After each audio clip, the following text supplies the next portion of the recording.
আচ্ছা, উদ্ভিদ শারীরতত্ত্বের জনককে? ব্রিটিশ বিজ্ঞানী স্টিভেন হেলস। এটা হচ্ছে তোমরা জানো। এখন যেটা হচ্ছে তোমরা জানো না সেটা নিয়ে হচ্ছে যে আমরা আলোচনা করব। উদ্ভিদের বেঁচে থাকার জন্য 57টি মৌল উদ্ভিদ দেহ থেকে আবিষ্কৃত হয়েছে। কতটি মৌল? 57টি মৌল। উদ্ভিদের দেহে এখন পর্যন্ত 57টি মৌল আবিষ্কৃত হয়েছে। 57, 57টি মৌল আবিষ্কৃত হয়েছে।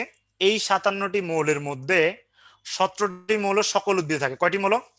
17টি মৌল সকল উদ্ভিদে থাকে, যার কারণে এই 17টি মৌলকে অত্যাবশ্যকীয় মৌল বলা হয়। কি বলা হয়?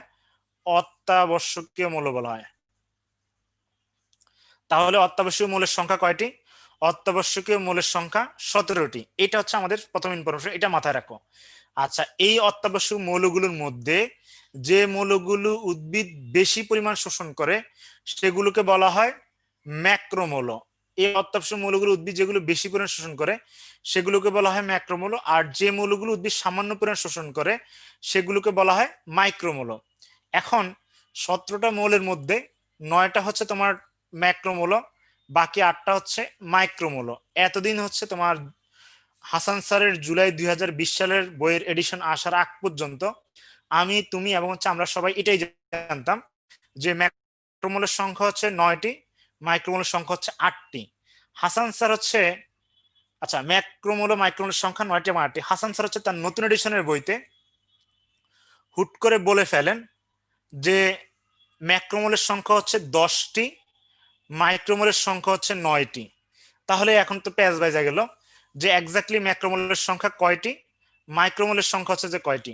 আচ্ছা, এখন আমরা প্রথম কথা হচ্ছে আমরা হাসান স্যারের বইকে যেহেতু মেইন বই হিসেবে ধরি, আমরা ধরে নিলাম যে ম্যাক্রোমোলের সংখ্যা 10টি, মাইক্রোমোলের সংখ্যা 9টি হচ্ছে কারেক্ট।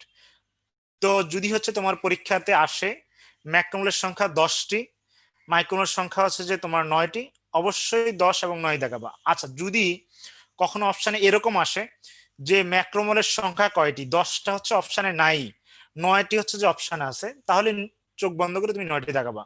আর যদি ধরো 10 এবং 9, 10 এবং 9 দুইটি আছে, তাহলে অবশ্যই তুমি হচ্ছে 10টি দেখাবা। আমি তোমাদেরকে ক্লিয়ার করতে পারছি কিনা? মাইক্রোমোলের ক্ষেত্রে সেম, মাইক্রোমোলের ক্ষেত্রে কি সেম।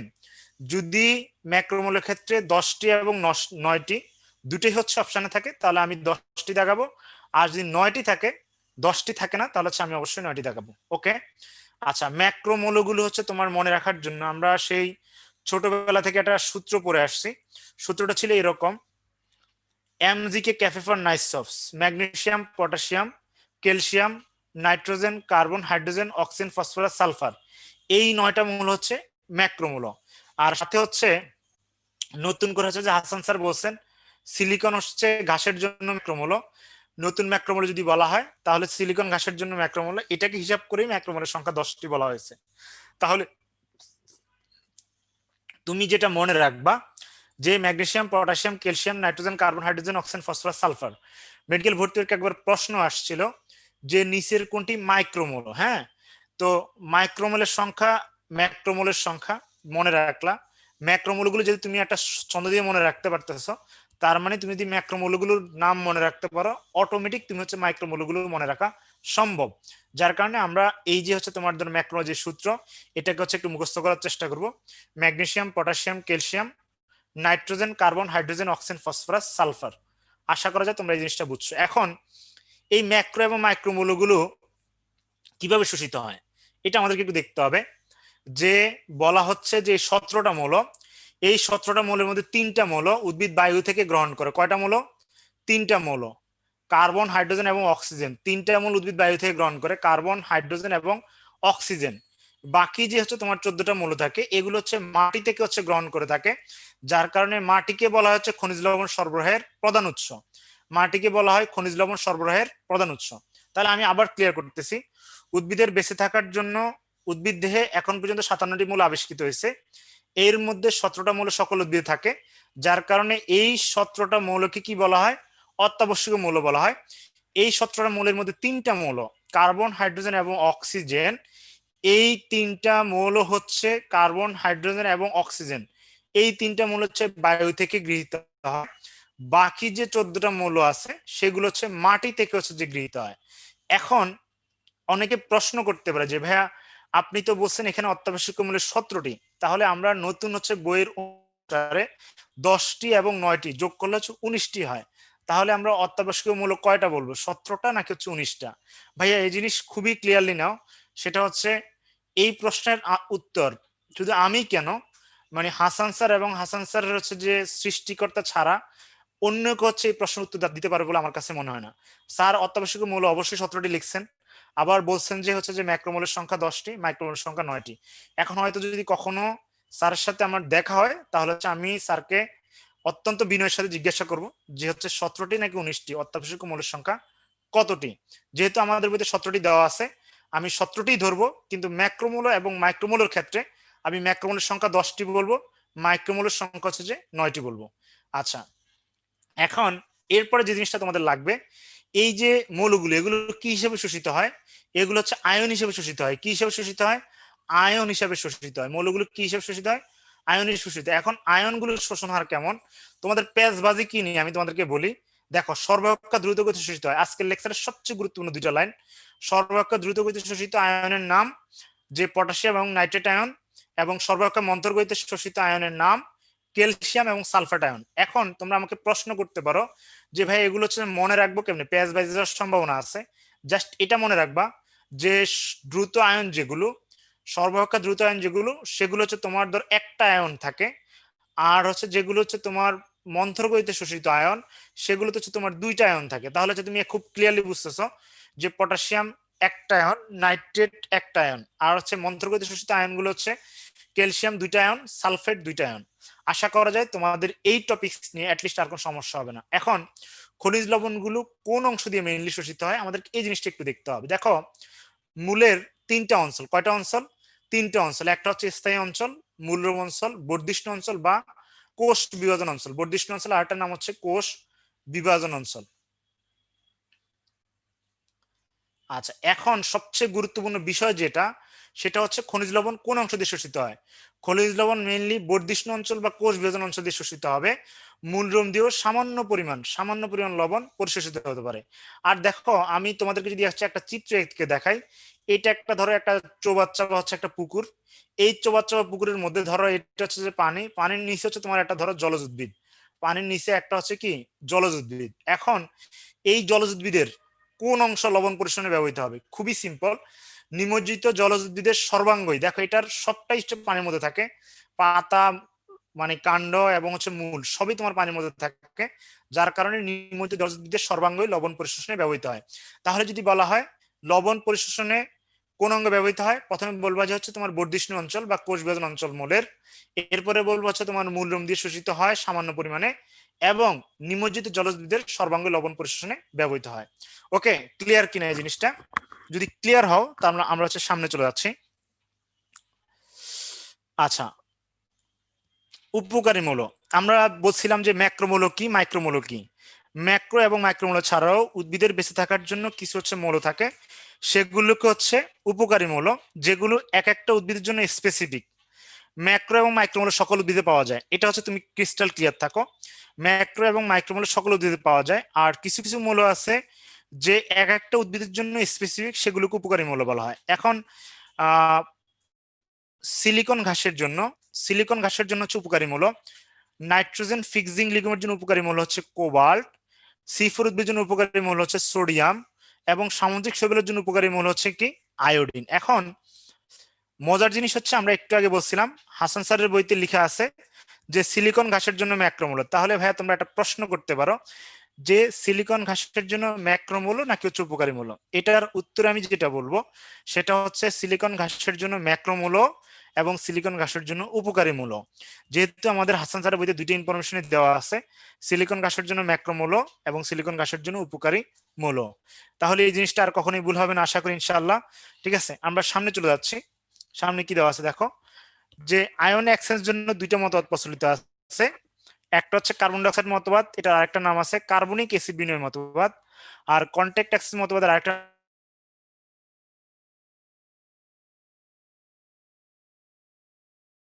দুই প্রকার। খনিজ লবণ পরিশোষণ কত প্রকার? খনিজ লবণ পরিশোষণ দুই প্রকার, একটা হচ্ছে সক্রিয় পরিশোষণ আর একটা হচ্ছে নিষ্ক্রিয় পরিশোষণ। আচ্ছা, তোমাদেরকে আমি জাস্ট একটা জিনিস হচ্ছে আমি তোমাদেরকে ক্লিয়ার করি একটা জিনিস ক্লিয়ার করে, সেটা হচ্ছে এই অধ্যায়ের কিছু জিনিসে আসলে ডিপে ঢোকা উচিতই না। কারণ হচ্ছে প্রথম কথা হচ্ছে এগুলো থেকে আসলে তোমার প্রশ্ন আসবে না। দ্বিতীয় কথা হচ্ছে যে এগুলো তোমার হচ্ছে যে কনফিডেন্স লেভেলকে হচ্ছে আরো নিচে নামাবে, এবং এগুলো থেকে কখনো তো প্রশ্ন আসবেই না, বরঞ্চ তোমার মাথা গরম করে দেওয়ার জন্য যথেষ্ট। অনেকেই হচ্ছে যে বলে যে সক্রিয় পরিশ্রম যখন আমি পড়াইতে যাই তখন বলে যে ভাইয়া লুন্ডগর মতবাদটা বুঝায় দেন, প্রোটন অ্যানায়ন কোড ট্রান্সপোর্টের মতবাদটা বুঝায় দেন, এবং লেসিদিন বাহক দানের মতবাদটা বুঝায় দেন। ভাই এগুলো ডিটেলস পড়ে তুমি কি করবা বলো তো? এখান থেকে যে জায়গাগুলো থেকে প্রশ্ন আসে সেই জায়গাগুলো আমি স্পেসিফিকলি ক্লিয়ার করে দিচ্ছি, এবং ভাইয়া এর বাইরে সিঙ্গেল একটা প্রশ্ন আসবে না এগুলোর বাইরে থেকে। জাস্ট হচ্ছে আমার জিনিসগুলো হচ্ছে একটু খেয়াল করো, ইনশাল্লাহ আশা করা যায় প্রবলেম সলভ হয়ে যাবে। আচ্ছা, যেই জিনিসটার কথা বলতেছিলাম তোমাকে, সেই জায়গাগুলোতে আমরা চলে যাচ্ছি। সক্রিয় পরিশোষণ। সক্রিয় পরিশোষণের ক্ষেত্রে একটা জিনিস তুমি জেনে রাখবা, উদ্ভিদ ঘনত্বের আনতির বিরুদ্ধে লবণ শোষণ করে। উদ্ভিদ ঘনত্বের আনতির বিরুদ্ধে লবণ শোষণ করে। আচ্ছা, তোমরা একটা জিনিস জাস্ট ইমাজিন করো যে একটা হচ্ছে নদীতে স্রোত বয়ে যাচ্ছে, তো সেই স্রোতের সাথে যদি হচ্ছে তুমি নৌকাকে ভাসায় দাও, তোমার কি কোনো শক্তি দরকার হবে নৌকাটা চলার জন্য? কোনো শক্তি দরকার হবে না। যদি হচ্ছে তুমি উল্টা দিকে, মানে স্রোতের উল্টা দিকে তুমি যদি হচ্ছে যে নৌকাকে চালাইতে চাও, তাহলে হচ্ছে স্বাভাবিকভাবেই তোমার অনেক বেশি পরিমাণ শক্তির দরকার পড়বে। এটা যদি ক্লিয়ার হও তাহলে এই জিনিসটাও ক্লিয়ার যে নর্মালি হচ্ছে বেশি ঘনত্ব থেকে কম ঘনত্বের দিকে কোনো জিনিস যায়। এখন উদ্ভিদ হচ্ছে ঘনত্বের আনতির বিরুদ্ধে লবণ শোষণ করে, তার মানে যে হচ্ছে তোমার যেখানে ধরো মাটিতে হচ্ছে যদি কম পরিমাণ হচ্ছে কোনো খনিজ লবণ থাকে, উদ্ভিদে যদি হচ্ছে বেশি পরিমাণও খনিজ লবণ থাকে, তাও তোমার মাটি থেকেই উদ্ভিদ হচ্ছে খনিজ লবণ পরিশোষিত হবে। উদ্ভিদ থেকে হচ্ছে তোমার মাটিতে খনিজ লবণ যাবে না। এটাকেই বলা হয়েছে উদ্ভিদ ঘনত্বের আনতির বিরুদ্ধে লবণ শোষণ করে থাকে। এখন কম থেকে যখন বেশির দিকে, কম থেকে যখন হচ্ছে তুমি বেশির দিকে হচ্ছে লবণ পরিশোষণ করতে যাবা, তখন স্বাভাবিকভাবেই হচ্ছে তোমার কি করতে হবে? স্বাভাবিকভাবেই হচ্ছে তোমার শক্তির প্রয়োজন হবে, বিপাকীয় শক্তির প্রয়োজন হবে। আমি আবার বলতেছি, যখন তুমি উল্টা দিকে কোনোভাবে যাবা, উল্টা কোনো প্রসিডিউরে যাবা, তখন তোমাকে অবশ্যই শক্তির প্রয়োজন হবে। এই জিনিস যদি বুঝে থাকো তাহলে হচ্ছে তুমি বাকি জিনিসগুলো বুঝে যাবে ইনশাল্লাহ। দেখো, যে আমরা বলছিলাম যে সক্রিয় পরিশোষণ প্রক্রিয়ায় যে উদ্ভিদ ঘনত্বের আনতির বিরুদ্ধে লবণ শোষণ করে, কারণে কি হবে? যার কারণে বিপাকীয় শক্তির প্রয়োজন পড়বে। কিসের প্রয়োজন পড়বে? বিপাকী শক্তির। একটু মনোযোগ সহকারে স্লাইডটা দেখো, বিপাকী শক্তির প্রয়োজন পড়বে। এটা যদি ক্লিয়ার হয়, আচ্ছা বিপাকী শক্তি উৎপন্ন হয় কোথা থেকে? আমরা জানি আমরা জানি কোষের আমরা জানি আহ কোষের শক্তি উৎপন্ন হয়। আমরা জানি কোষের শক্তি উৎপন্ন হয় কোথা থেকে? আমরা জানি কোষের শক্তি উৎপন্ন হয় হচ্ছে তোমার শ্বসন প্রক্রিয়ার মাধ্যমে। কোথা থেকে উৎপন্ন হয়? শ্বসন প্রক্রিয়ার মাধ্যমে।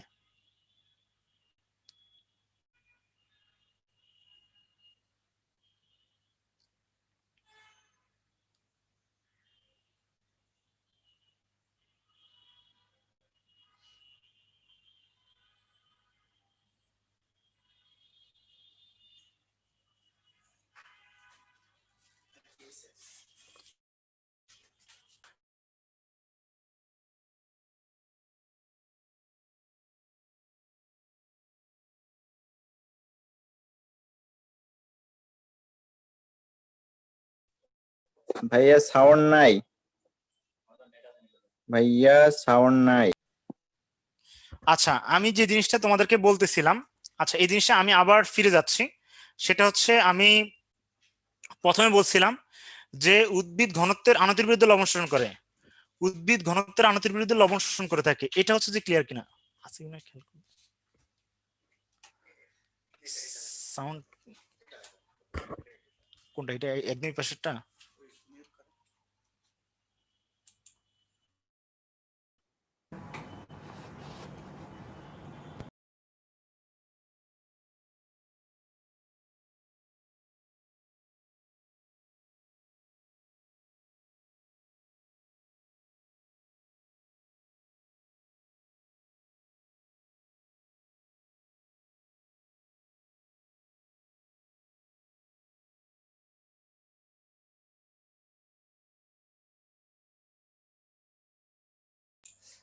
আচ্ছা, এবার কি সাউন্ড ক্লিয়ারলি শোনা যাচ্ছে? আচ্ছা জি সাউন্ড কি ভাইয়া, ক্লিয়ার। জি ক্লিয়ারলি শোনা যাচ্ছে ভাই। আচ্ছা, মানে একটা হিউজ সংখ্যক স্টুডেন্ট হচ্ছে কমেন্ট করতেছে যে সাউন্ডে প্রবলেম হচ্ছে, কিন্তু মানে দুর্ভাগ্যজনক সত্য যে আসলে আমরা উন্নয়নের মহাসড়ক হচ্ছে বাংলাদেশ চড়ছে, সকল জায়গায় উন্নয়নের ছোঁয়া লাগছে, কিন্তু যেটা দিয়ে আসলে ডিজিটাল বাংলাদেশ গঠন হয় সেই ইন্টারনেট সেক্টর হচ্ছে আমরা আসলে সারা দেশে এখন অনেক পিছানো। সর্বশেষ প্রকাশিত র্যাঙ্কিং এ 138টা দেশের মধ্যে বাংলাদেশ 132তম ইন্টারনেটের গতিতে। তার মানে তোমরা বুঝতেই পারতেছো আমরা যে দেশকে সবসময় হচ্ছে অবহেলা করি, উগান্ডা উগান্ডা বলে চেতাই, হ্যাঁ সেই উগান্ডাও কিন্তু ইন্টারনেট স্পিডে বাংলাদেশের চাইতে আগানো। তো যেহেতু হচ্ছে যে আমরা উগান্ডার চাইতেও পিছানো বাংলাদেশ, তো বাংলাদেশের বিভিন্ন অঞ্চল থেকে তোমরা আসলে যারা কোচিং করতেছো বা ক্লাস করতেছো, স্বাভাবিকভাবেই তোমাদের ওখানে নেট প্রবলেম থাকার কারণে আমাদের সাউন্ডে সমস্যা নাই, তোমাদেরই নেট সমস্যার কারণে তোমরা হচ্ছে সাউন্ড একটু কম শুনতে পাও। এটাকে মেনে নিয়েই হচ্ছে আসলে চলতে হবে আর কি, কিচ্ছু করার নাই, এটাই হচ্ছে বাস্তবতা। বুঝে গেছে কিনা? আচ্ছা ঠিক আছে, তাহলে হচ্ছে আমরা সামনে চলে যাচ্ছি। যে জিনিসটা এটা আসলে খুবই বোরিং, ধরো এই যে মানে মাঝখানে মাঝখানে আসলে নেটের সমস্যা করা খুবই দুর্ভাগ্যজনক। আচ্ছা, যে জিনিসটা নিয়ে আমি বলার চেষ্টা করতেছিলাম একটু খেয়াল করে দেখো, যে আমরা বলতেছিলাম যে সক্রিয় পরিশোষণ হচ্ছে উদ্ভিদ ঘনত্বের আনতির বিরুদ্ধে লবণ শোষণ করে। আচ্ছা ভাইয়া তোমরা কমেন্ট করা অফ করো, জাস্ট হচ্ছে সাউন্ড শোনা যাচ্ছে না, সাউন্ড শোনা যাচ্ছে, এটা হচ্ছে আর কমেন্ট করার দরকার নেই, আমরা জিনিসগুলো দেখছি, জাস্ট ক্লাসে মনোযোগ দাও, কনসেন্ট্রেশন দাও, আশা করা যায় কিছু একটা হচ্ছে যে নিয়ে ক্লাস থেকে যাইতে পারবা। সারাদিন কমেন্ট করতে থাকলে আলটিমেটলি মানে দিন শেষে তোমারই লস। ওকে, যেটা বলতেছিলাম সেটা হচ্ছে উদ্ভিদ ঘনত্বের আনতির বিরুদ্ধে লবণ শোষণ করে থাকে, এটা হচ্ছে তোমরা আগে বুঝো। যেহেতু হচ্ছে তোমার আনতির বিরুদ্ধে অস্বাভাবিকভাবে মানে ধরো নর্মাল প্রসেসের এগেনিস্টে গিয়ে মানে তোমার খনিজ লবণ পরিশোষিত হচ্ছে, যার কারণে তোমার অনেক বেশি পরিমাণ হচ্ছে শক্তির প্রয়োজন হবে, অনেক বেশি পরিমাণ শক্তির প্রয়োজন হবে। আচ্ছা এখন এই বেশি পরিমাণ শক্তির জন্য বেশি পরিমাণ হচ্ছে তোমার কি হবে, আমরা জানি শক্তি উৎপন্ন হয় শ্বসন প্রক্রিয়া, কিসের মাধ্যমে? শ্বসন প্রক্রিয়া। তাহলে তুমি একটা জিনিস খেয়াল রাখবা, বিপাক শক্তি যদি বেশি হয় শ্বসন হচ্ছে তোমার কি হবে, বিপাক শক্তি যদি বেশি দরকার হয় শ্বসন হচ্ছে বৃদ্ধি পাবে। আচ্ছা, ক্যাটায়ন এবং অ্যানায়ন সক্রিয় পরিশোষণের ক্ষেত্রে একই সাথে শোষিত হবে, কারণ তোমার সক্রিয় পরিশোষণের ক্ষেত্রে যে বিক্রিয়াগুলো সংঘটিত হয় ওখানে ক্যাটায়ন এবং অ্যানায়ন দুই ধরনের আয়নই হচ্ছে দরকার হয়, যার কারণে ক্যাটায়ন এবং অ্যানায়ন গুলো একই সাথে হচ্ছে পরিশোষিত হবে। আচ্ছা এরপরে বলা হচ্ছে কি আয়ন বাহক, বাহক আয়ন বা অণুর দরকার হয়, অবশ্যই বাহক বাহক আয়ন বা অণুর দরকার হবে আয়নগুলোকে ক্যারি করার জন্য, এবং আমরা জানি শ্বসন প্রক্রিয়ার জন্য এনজাইম গুরুত্বপূর্ণ ভূমিকা পালন করে। এখন যেটা তোমার জন্য আরেকটা জিনিস গুরুত্বপূর্ণ, সক্রিয় পোষণটা তুমি বুঝলা, নিষ্ক্রিয় পোষণটা ঠিক তার উল্টা, ঠিক তার অপোজিট। জিনিসটা কিরকম আমি তোমাদেরকে দেখায় দিচ্ছি, সেটা হচ্ছে প্রথমে বলা হচ্ছে সক্রিয় পোষণ প্রক্রিয়ায় বিপাক শক্তির প্রয়োজন পড়ে। আচ্ছা নিষ্ক্রিয় পোষণ প্রক্রিয়া হচ্ছে বিপাক শক্তির প্রয়োজন পড়ে না, তার মানে বিষয়টা কি দাঁড়াবে, শক্তির যেহেতু প্রয়োজন পড়ে না শ্বসন ও বিক্রিয়া সংগঠিত হবে না, শ্বসন বিক্রিয়া সংগঠিত হবে না, শ্বসন যদি হচ্ছে নতুন করে সংগঠিত না হয় তার মানে শ্বসন হচ্ছে স্বাভাবিক থাকবে।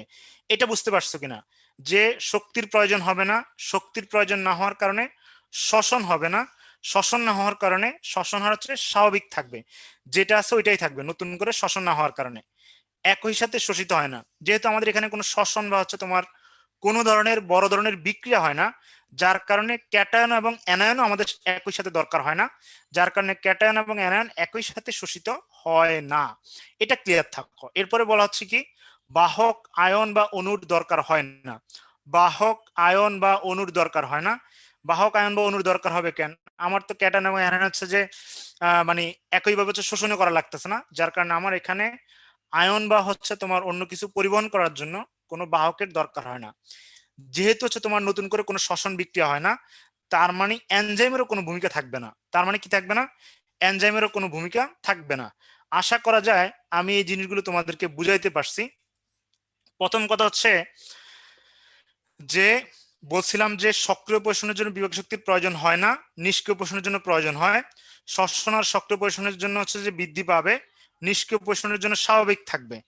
আর হচ্ছে ক্যাটায়ন এবং অ্যানায়ন হচ্ছে একই সাথে শোষিত হয়, ওটা একই সাথে শোষিত হয় না। আয়ন বাহক বা অণুর দরকার পড়বে সক্রিয় পোষণে, নিষ্ক্রিয় পোষণের দরকার পড়বে না। আচ্ছা, এরপর হচ্ছে এনজাইম হচ্ছে গুরুত্বপূর্ণ ভূমিকা পালন করবে, এনজাইমের কোনো ভূমিকা নাই। আচ্ছা, আশা করি এই জিনিসটা তোমরা ক্লিয়ার হয়ে গেছো। আচ্ছা, এখন একটা খুব সুন্দর একটা জিনিস, যে পানি এবং খনিজ লবণ পরিশ্রমের মধ্যে পার্থক্যটা তোমরা নিজেরাই পারবা। শুধু পার্থক্যটার ক্ষেত্রে একটা শব্দ মনে রাখবা, পানি নিষ্ক্রিয় পরিশোষিত হয়, খনিজ লবণ সক্রিয়ভাবে পরিশোষিত হয়। জাস্ট একটা ওয়ার্ড মনে রাখলেই বাকিটা পারবা। পানি নিষ্ক্রিয় পরিশোষিত হয়, খনিজ লবণ সক্রিয়ভাবে পরিশোষিত হয়। তাহলে বাকি সবকিছুই কি অলমোস্ট সক্রিয় এবং নিষ্ক্রিয় পরিশোধনের ক্ষেত্রে সেম। তো এই জিনিসটা তোমরা জাস্ট দেখে নিলেই পারবা ইনশাল্লাহ। এটাও সহজ। জাস্ট হচ্ছে একবার চোখ বুলেলেই আশা করা যায় ইনশাল্লাহ পারবা। আচ্ছা, তোমাদের এরপরে খনিজ লবণ পরিশোধনের ক্ষেত্রে যে জিনিসটা লাগবে সেটা হচ্ছে তোমার মতবাদগুলোর নাম লাগবে। মতবাদগুলোর নাম লাগবে। এখন এই মতবাদগুলো কি কি পড়া লাগবে মতবাদগুলো থেকে? দেখো, তোমরা লুন্ডুগের মতবাদ পড়তে গিয়ে চোখের লোনা জলে হচ্ছে তোমার ধরো বই ভাষায় ফেলছো, কিন্তু তাও লুন্ডুগের মতবাদ বুঝো নাই। যদি যেটা হচ্ছে তোমার না বুঝো ওটাকে যাইতে দাও, কারণ ওটা আমাদের অ্যাডমিনিস্ট্রেশনের জন্য লাগবে না। তোমাদের এখন যে জিনিসটা লাগবে, হ্যাঁ, সেই জিনিসটা হচ্ছে যে আমরা এখন আমি জাস্ট দেখাই দিচ্ছি। প্রথম হচ্ছে দেখো যে সক্রিয় পরিশোষণ প্রক্রিয়া তিনটা মতবাদ নিয়ে গঠিত। লুন্ডগর মতবাদ, লুন্ডগর মতবাদ, প্রোটন অ্যানায়ন ট্রান্সপোর্ট এবং লেসিথিন বাহক ধারণা। আচ্ছা, এখানে তোমার যে জিনিসগুলো লাগবে, দেখো সক্রিয় পরিশোষণের জন্য বাহক আয়ন বা অণুর দরকার হয়। দেখো, সক্রিয় পরিশোষণের জন্য বাহক আয়ন বা অণুর দরকার, এই জিনিসটা তোমরা পাইছো কিনা? সক্রিয় পরিশোষণের জন্য বাহক আয়ন বা অণুর দরকার পড়বে। তাহলে এগুলো যেহেতু সক্রিয় পরিশোষণের ধাপ, সক্রিয় পরিশোষণের মতবাদ, স্বাভাবিকভাবেই এখানে বাহক আয়ন বা অণুর দরকার পড়বে। তাহলে দেখো, লুন্ডগর মতবাদের এখানে তোমার বাহক হচ্ছে কি? লুন্ডগর মতবাদের এখানে বাহক হচ্ছে সাইটোক্রোম। আর প্রোটন অ্যানায়ন কো ট্রান্সপোর্ট মতবাদের এখানে বাহক হচ্ছে কি? নির্দিষ্ট প্রোটিন। আর লেসিথিন বাহক ধরনের এখানে বাহক হচ্ছে কি? লেসিথিন নামক ফসফোলিপিড। আচ্ছা, লুন্ডগর মতবাদে যেহেতু বাহক হচ্ছে সাইটোক্রোম, তার কারণে একে সাইটোক্রোম পাম মতবাদও বলে। আচ্ছা, প্রোটন অ্যানায়ন কো ট্রান্সপোর্ট মতবাদে তোমার বিজ্ঞানী পিটার মিচেলের কেমিওস্মেটিক মডেলের উপর ভিত্তি করে এটা হচ্ছে তোমার কি এই ধারণাটি বা মতবাদটি প্রতিষ্ঠিত হয়। আর হচ্ছে লেসিথিন বাহক ধারণা হচ্ছে বিজ্ঞানী বেনেট ক্লার্ক দেন। এই যে ইনফরমেশন গুলো, এর বাইরে আর কিচ্ছু পড়া লাগবে না ভাই, বিশ্বাস করো। তুমি যদি হচ্ছে এগুলো ডিটেলস পড়তে যাও, তাহলে শুধু শুধু তুমি হচ্ছে মানে বোকার স্বর্গেই হচ্ছে তোমাকে নিয়ে যাবে। এই মতবাদগুলো আলটিমেটলি তুমি কোনো সঠিক কোনো পথ খুঁজে পাবা না। জাস্ট মতবাদগুলো পড়ো, আর যে লাইনগুলো দেখাই দিচ্ছি এগুলোই পড়বো, ইনশাল্লাহ কাজ হয়ে যাবে। আর নিষ্ক্রিয় পরিশোধন প্রক্রিয়ার চারটা মতবাদ দেওয়া আছে: ব্যাপন মতবাদ, আয়ন বিনিময় মতবাদ, ডোনান সাম্যাবস্থা এবং হচ্ছে ব্যাপক প্রভাব। এখান থেকে আয়ন বিনিময় মতবাদটা খুব গুরুত্বপূর্ণ। আচ্ছা, আমি আবার বলতেছি, নিষ্ক্রিয় প্রশ্নের চারটা মতবাদের নাম হচ্ছে তোমাকে মুখস্থ করা লাগবে। আর এখানে যে চারটা মতবাদ দেওয়া আছে এর মধ্যে আয়ন বিনিময় মতবাদটা খুব গুরুত্বপূর্ণ। কেন গুরুত্বপূর্ণ আমি দেখাচ্ছি।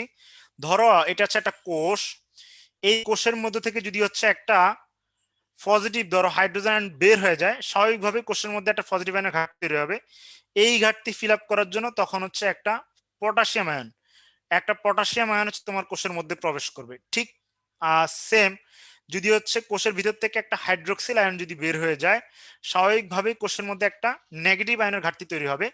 এই নেগেটিভ আয়নের ঘাটতি ফিল আপ করার জন্য একটা ক্লোরাইড আয়ন হচ্ছে তোমার কোষের মধ্যে প্রবেশ করবে। এই যে এটা যে প্রসেস, একে হচ্ছে আয়ন বিনিময় মতবাদ বলে। কি বলা হয়? আয়ন বিনিময় মতবাদ বলা হয়। এখন মেডিকেল ভর্তি পরীক্ষা 11-12 সালে একটা প্রশ্ন আসছিল যে হাইড্রোজেন আয়নের পরিবর্তে উদ্ভিদে আয়ন বিনিময় পদ্ধতিতে হাইড্রোজেন আয়নের পরিবর্তে কোন আয়নের বিনিময় ঘটে? তাহলে তোমরা এটা খুবই সিম্পলি হচ্ছে যেটা মনে রাখবা, যে হাইড্রোজেন আয়নের পরিবর্তে পটাশিয়াম আয়নের বিনিময় ঘটে এবং হাইড্রোক্সাইল আয়নের পরিবর্তে ক্লোরাইড আয়নের বিনিময় ঘটে। আচ্ছা, তোমরা মানে পুল পুল করে হচ্ছে যে পাগল হয়ে যাচ্ছ, দেখি তোমরা আসলে লেকচারে মনোযোগ আছে কিনা। আহ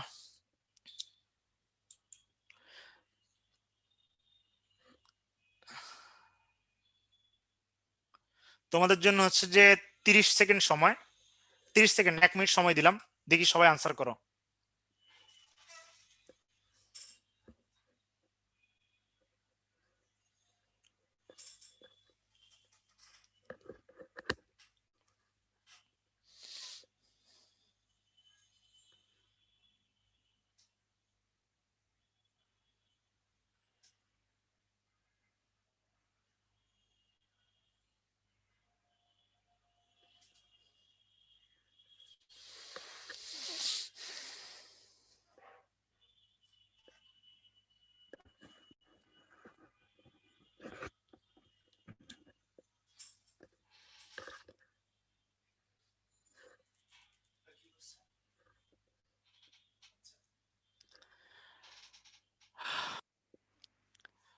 হাই মাশাআল্লাহ, তোমরা অলমোস্ট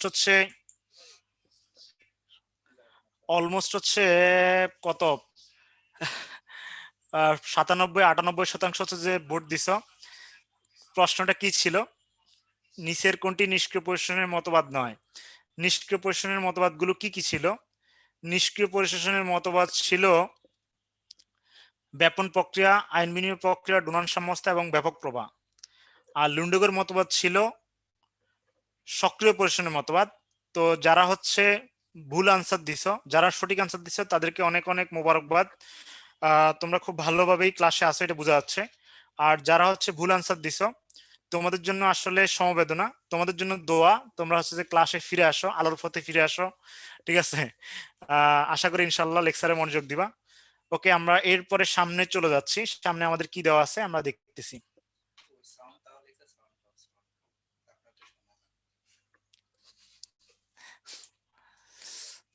ওকে, প্রসাধনের প্রভাবক সমূহ প্রসাধন বলতেছি, খনিজ লবণ পরিশোষণের প্রভাবক সমূহ দেওয়া আছে।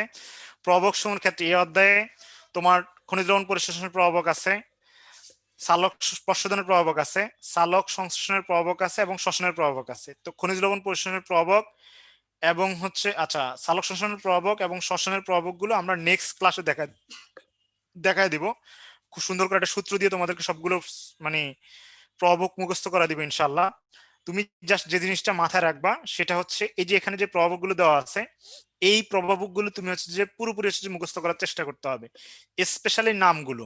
আর 8 নম্বর প্রভাবক যেটা আর কি, ক্যালসিয়াম এবং ম্যাগনেসিয়াম আয়নের উপস্থিতি পটাশিয়াম আয়নের শোষণকে বাধাগ্রস্ত করতে পারে আয়নের পারস্পরিক প্রতিক্রিয়ার মধ্যে।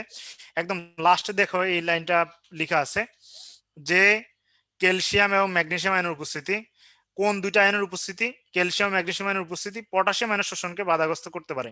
ক্যালসিয়াম এবং ম্যাগনেসিয়াম আয়নের উপস্থিতি পটাশিয়াম আয়নের শোষণকে বাধাগ্রস্ত করতে পারে। আচ্ছা, এখানে আরো একটা জিনিস দেওয়া আছে আজিবুর স্যারের বইতে, সেটা হচ্ছে ক্যালসিয়ামের উপস্থিতি আবার ম্যাগনেসিয়াম আয়নের শোষণকে বাধাগ্রস্ত করতে পারে। ক্যালসিয়াম এবং ম্যাগনেসিয়াম আয়নের উপস্থিতি পটাশিয়াম আয়নের শোষণকে বাধাগ্রস্ত করতে পারে। জাস্ট এটা মনে রাখবা যে ধরো এরা দুই ভাই, হ্যাঁ, এরা দুই ভাই, ক্যালসিয়াম ম্যাগনেসিয়াম দুই ভাই, এরা দুইজন হচ্ছে যে তোমার ধরো জমি নিয়ে আরেক বাড়ির পটাশিয়ামের সাথে হচ্ছে মারামারি করতেছে, ওকে হচ্ছে উৎখাত করে দিছে, হ্যাঁ, তাকে হচ্ছে যে উৎখাত করছে ওই জমি থেকে, উৎখাত করে পরবর্তী সময় হচ্ছে আবার নিজেরা মানে নিজেরা দুই ভাই ক্যালসিয়াম ম্যাগনেসিয়াম নিজেরা হচ্ছে যে মারামারি করা শুরু করে দিচ্ছে। বিষয়টা কি দাঁড়াইলো? প্রথমে তারা হচ্ছে ক্যালসিয়াম ম্যাগনেসিয়াম দুইটাই হচ্ছে যে পটাশিয়াম আয়নের শোষণকে বাধাগ্রস্ত করবে। এরপরে যখন হচ্ছে যে নিজেরা হচ্ছে যে বাধাগ্রস্ত তো মানে করলোই, করার পর হচ্ছে যে নিজেরা এরপর হচ্ছে নিজেরা মারামারি করবে যে ক্যালসিয়ামের উপস্থিতি আবার ম্যাগনেসিয়াম আয়নের শোষণকে বাধাগ্রস্ত করতে পারে। আচ্ছা, এই জিনিসটা হচ্ছে একটু মাথায় রাখতে হবে। আশা করা যায় ইনশাআল্লাহ খনিজ লবণ পরিশোষণে এই তোমাদের আর কোনো সমস্যা থাকবে না। আহ দেখি তোমাদেরকে আরেকটা পুল দেই, তোমরা দেখি মনোযোগ আছে কিনা।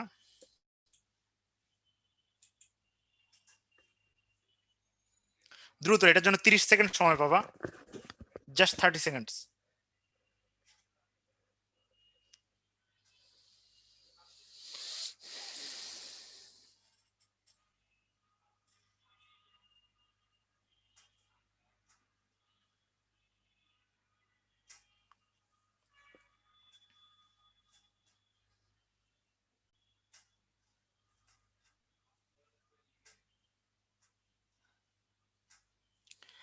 হে মাশাল্লাহ, মাশাল্লাহ মাশাল্লাহ, তোমরা খুব দ্রুতই হচ্ছে আনসার করছো। দেখো তোমাদের আনসার হচ্ছে সঠিক হয়েছে কিনা। যাক, তোমাদের ক্লাসে হচ্ছে যে মনোযোগ দেওয়ার পরিমাণ হচ্ছে অনেক বেশি বাড়ছে। আমাদের প্রশ্নটা ছিল কোনটির উপস্থিতি পটাশিয়াম আয়নের শোষণকে বাধাগ্রস্ত করতে পারে। তো আমরা যেটা হচ্ছে যে তোমাদেরকে বলছিলাম যে ক্যালসিয়াম ম্যাগনেসিয়াম আয়নের উপস্থিতি পটাশিয়াম আয়নের শোষণকে বাধাগ্রস্ত করতে পারে, ম্যাগনেসিয়াম আয়ন দেওয়া আছে। আশা করা যায় ইনশাল্লাহ এই জিনিসটা তোমাদের কখনোই ভুল হবে না। ওকে, আচ্ছা, এরপর আমরা চলে যাবো হচ্ছে তোমার প্রশ্নদনে চলে যাব। প্রশ্নদন জিনিসটা কি?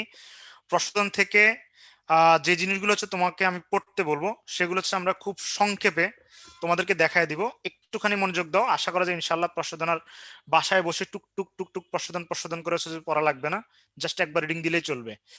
আচ্ছা, ওকে, এখানে আমরা যে জিনিসটা হচ্ছে তোমাদেরকে বলবো সেটা হচ্ছে 2011-12 সালে মেডিকেল ভর্তি পরীক্ষার প্রশ্ন আসছিল যে হচ্ছে উদ্ভিদের বায়বীয় অঙ্গ হতে অতিরিক্ত পানি বাষ্প আকারে বের হয়ে যাওয়াকে কি বলা হয়? প্রশোধন বলা হয়। এখন তোমরা একটা প্রশ্ন ট্রাই করো, যদি এটা ছোট বাচ্চাদের প্রশ্ন, সেটা হচ্ছে উদ্ভিদের বায়বীয় অঙ্গ মানে কি? দেখো যে মাটির উপরে উদ্ভিদের যে অংশটুকু থাকবে এই টোটাল অংশটুকে বায়বীয় অঙ্গ বলা হয়। তার মানে বায়বীয় অঙ্গ হচ্ছে কি হইতে পারে? কাণ্ড হইতে পারে, পাতা হইতে পারে, ফলতক হইতে পারে, মূল হইতে পারে। এই টোটাল জিনিসগুলো অর্থাৎ মূল বাদে যতটুকু জায়গা হচ্ছে মাটির উপরে থাকে পুরোটাই হচ্ছে তোমার বায়বীয় অঙ্গ। আচ্ছা, এখন যদি প্রশ্ন করা হয় হয় না, তাহলে তুমি চোখ বন্ধ করে খুব ইজিলি বলে দিতে পারবা যে হচ্ছে যে যেটা বায়বীয় অঙ্গ না। বায়বীয় অঙ্গ না কি? মূল। মূল ছাড়া উদ্ভিদের প্রায় সকল অঙ্গেই প্রশোধন সংঘটিত হয়।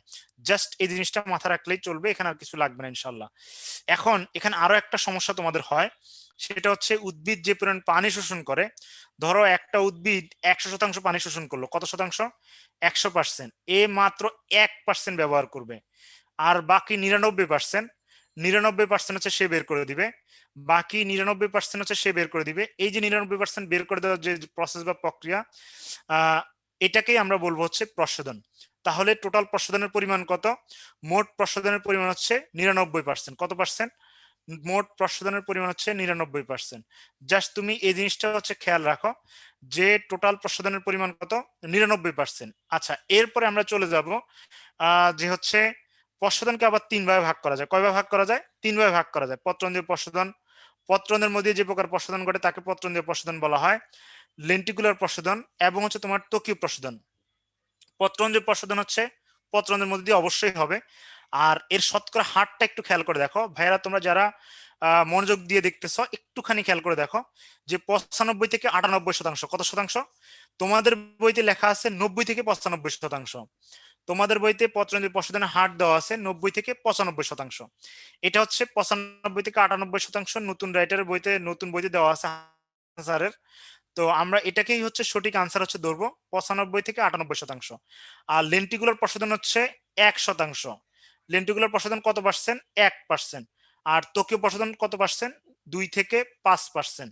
তাহলে এই তিনটা ইনফরমেশন একটু মাথায় রাখতে হবে যে চারটা ইনফরমেশন এক্স্যাক্টলি। মোট প্রশোধনের পরিমাণ 99 ভাগ। এরপর হচ্ছে তোমার পত্রন্ত্রীয় প্রশোধনের পরিমাণ 95 থেকে 98 ভাগ। লেন্টিকুলার প্রশোধন হচ্ছে 1 ভাগ। আর হচ্ছে ত্বকীয় প্রশোধন হচ্ছে 2 থেকে 5 ভাগ। ঠিক আছে? আচ্ছা, অনেকেই প্রশ্ন করতেছে ভাই আমাদের বইতে কি তাহলে ভুল? যেহেতু পুরাতন এডিশনের বই, আমরা সবসময় নতুন এডিশনের বইকে ফলো করি, অবশ্যই নতুন এডিশনের বই অনুসারে তোমাদের 90 থেকে 95 ভুল। ঠিক আছে? তাহলে হচ্ছে তোমরা 95 থেকে 98 জিনিসটা হচ্ছে খেয়াল করে দেখবা। আচ্ছা, পত্রন্ত্রীয় প্রশোধন প্রক্রিয়াটা আমরা একটু ডিটেলসে যাই। পত্ররন্ধ্র হচ্ছে তোমার কি দিয়ে গঠিত? রক্ষী কোষ দিয়ে গঠিত। এটা একটু খেয়াল করে দেখো পত্ররন্ধ্র কি দ্বারা গঠিত। এই যে টোটাল এটা হচ্ছে একটা পত্ররন্ধ্র, এই যে ধরো এই টোটাল এটা হচ্ছে একটা পত্ররন্ধ্র, এই টোটাল এটা হচ্ছে একটা পত্ররন্ধ্র। এই পত্ররন্ধ্র হচ্ছে 2টা রক্ষী কোষ দ্বারা গঠিত। এটা একটা রক্ষী কোষ, এটা একটা রক্ষী কোষ। এটা হচ্ছে ক্লিয়ার কিনা? আর প্রত্যেকটা রক্ষী কোষে একটা সুস্পষ্ট নিউক্লিয়াস থাকবে। দেখো এই একটা সুস্পষ্ট নিউক্লিয়াস থাকবে। আবার দেখবা যে এই যে ক্লোরোপ্লাস্ট থাকবে, এই যে তোমার অনেকগুলো ক্লোরোপ্লাস্ট থাকবে, দেখো অনেকগুলো ক্লোরোপ্লাস্ট দেখাচ্ছে সবুজ, এবং হচ্ছে ঘন সাইটোপ্লাজম থাকবে। তার মানে তোমার কি কি জিনিস থাকবে? একটা পত্ররন্ধ্রে 2টা রক্ষীকোষ থাকবে, আর রক্ষীকোষগুলো একটা সুস্পষ্ট নিউক্লিয়াস, বহু ক্লোরোপ্লাস্ট এবং হচ্ছে ঘন সাইটোপ্লাজম থাকে। আচ্ছা, এখন পাতার প্রতি 1 বর্গ সেন্টিমিটার এলাকায় 1000 থেকে 60,000 পর্যন্ত পত্ররন্ধ্র থাকতে পারে। পাতার প্রতি 1 বর্গ সেন্টিমিটার এলাকায় 1000 থেকে 60,000 পর্যন্ত পত্ররন্ধ্র থাকতে পারে। 10-11 সালে মেডিকেল ভর্তি এখান থেকে প্রশ্ন আসছিল। আচ্ছা, এরপর হচ্ছে পত্ররন্ধ্র কখন খোলা থাকে? পত্ররন্ধ্র দিনে খোলা থাকে, জাস্ট এটা মনে রাখো। পত্ররন্ধ্র দিনে খোলা থাকে, কিন্তু শুধুমাত্র হচ্ছে তোমার রাতে হচ্ছে পত্ররন্ধ্র খোলা থাকে হচ্ছে পাথরকুচিতে। কিসে? পাথরকুচিতে।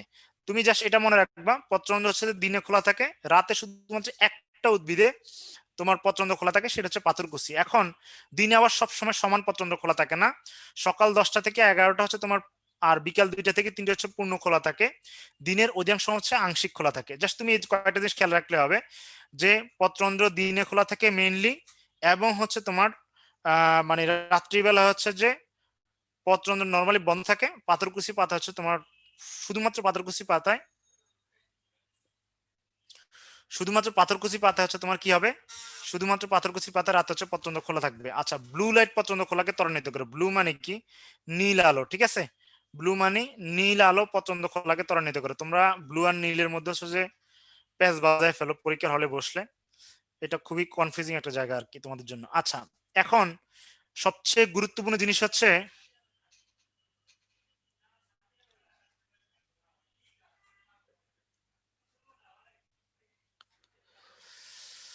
আচ্ছা এখন এই জিনিসটা তোমরা কই থেকে পড়বা? পত্ররন্ধ্র খোলা এবং বন্ধ হওয়ার যে কৌশল, পত্ররন্ধ্র খোলা এবং বন্ধ হওয়ার যে কৌশল, সেটা হচ্ছে তোমরা কই থেকে পড়বা? সেই জিনিসটা হচ্ছে আমরা একটু হচ্ছে খেয়াল করে দেখতে হবে। সেটা হচ্ছে আমরা প্রথমে এটা আমি তোমাদেরকে বলতেছি, এটা হচ্ছে তুমি টোটাল ওভারঅলটা রেটিনা ডাইজেস্ট থেকে পড়বা। কই থেকে পড়বা? রেটিনা ডাইজেস্ট থেকে পড়বা। রেটিনা ডাইজেস্ট থেকে পড়বা এই টোটাল ওভারঅল টপিক্সটা। তাও আমি তোমাদেরকে কিছু জিনিস হচ্ছে তোমার বুঝাই দিচ্ছি, সেই জিনিসগুলো হচ্ছে একটু খেয়াল করে দেখো। প্রথমে বিজ্ঞানী এইচ বন মোল, বিজ্ঞানী এইচ বন মোল কি বলেন? রক্ষকশির স্ফীতির কারণে হচ্ছে তোমার পত্ররন্ধ্র খোলা হয়। এরপর হচ্ছে জিনিসটা কি, এরপরে বলা হচ্ছে স্টার সুগার মতবাদ, যেটা দেন বিজ্ঞানী অ্যাফিলয়েড। অ্যাফিলয়েডের মত হচ্ছে অবিস্মরণিক চাপের তারতম্য বা অসমোটিক প্রেসারের কারণে হয়।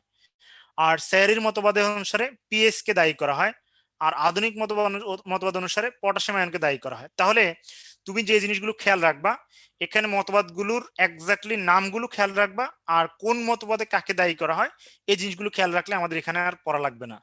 আচ্ছা, প্রসাধনের প্রভাবক সমূহ, প্রসাধনের প্রভাবক সমূহ তোমাকে দেখা লাগবে। প্রসাধন হচ্ছে তোমার বাহ্যিক প্রভাবক দেওয়া আছে, আভ্যন্তরীণ প্রভাবক দেওয়া আছে। বাহ্যিক প্রভাবকের মধ্যে দুইটা বাহ্যিক প্রভাবক, বাহ্যিক প্রভাবকগুলোর মধ্যে দুইটা বাহ্যিক প্রভাবক হচ্ছে প্রসাধনের ব্যস্তানুপাতিক। সেই দুইটা বাহ্যিক প্রভাবক কি কি?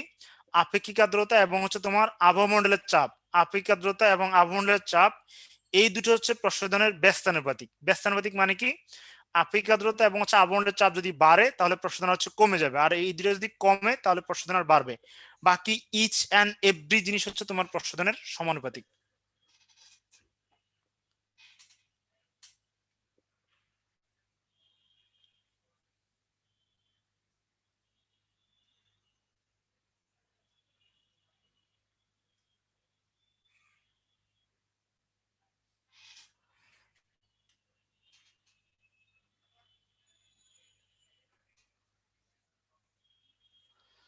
আচ্ছা, এরপরে আমরা একটু সামনে চলে যাচ্ছি। সামনে কি দেওয়া আছে?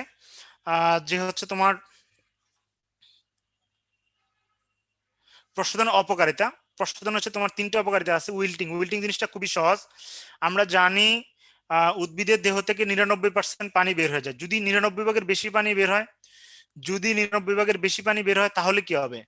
যদি উদ্ভিদের দেহ থেকে 99 ভাগের বেশি পানি বের হয়ে যায় তাহলে উদ্ভিদটি হচ্ছে প্রথমে উদ্ভিদের পাতাগুলো চুপসে যাবে এবং পরবর্তী সময় হচ্ছে পাতাগুলো হলুদ হয়ে যাবে এবং একটা পর্যায়ে হচ্ছে তোমার উদ্ভিদটি হচ্ছে মারা যাবে। আমরা এটাকে বলি উল্টে পড়ে মরে যাওয়া। এটাকেই হচ্ছে উইল্টিং বলা হয়। আচ্ছা, এরপর হচ্ছে পানির অপচয় হবে এবং শক্তির অপচয় হবে। জাস্ট হচ্ছে একবার দেখে নিবা, এখানে ইনশাল্লাহ পারবা। ঠিক আছে? ওকে, এখানে হচ্ছে যে তোমার কিছু শব্দ দেওয়া আছে তোমাদের বইতে।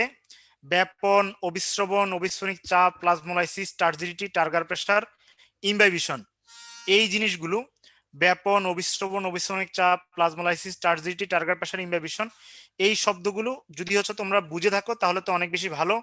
আর যদি তোমাদের যদি এগুলো নিয়ে কনফিউশন তৈরি হয়, ইনশাল্লাহ আমরা নেক্সট ক্লাসে আমরা এই জিনিসগুলো হচ্ছে ডিটেলস হচ্ছে তোমাদেরকে পড়ানোর চেষ্টা করব। ব্যাপন, অবিশ্রবণ,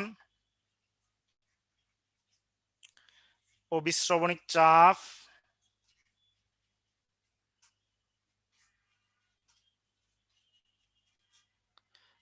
টার্জিডিটি, টার্গার প্রেসার।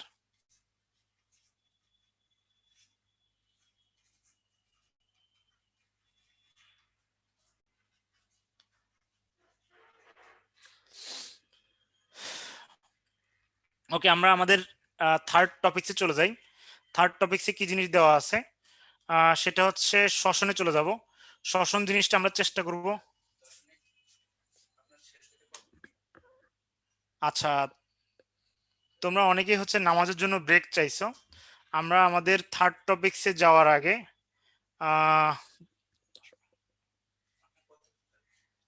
আধা ঘন্টা 15 ঘন্টা লাগবে।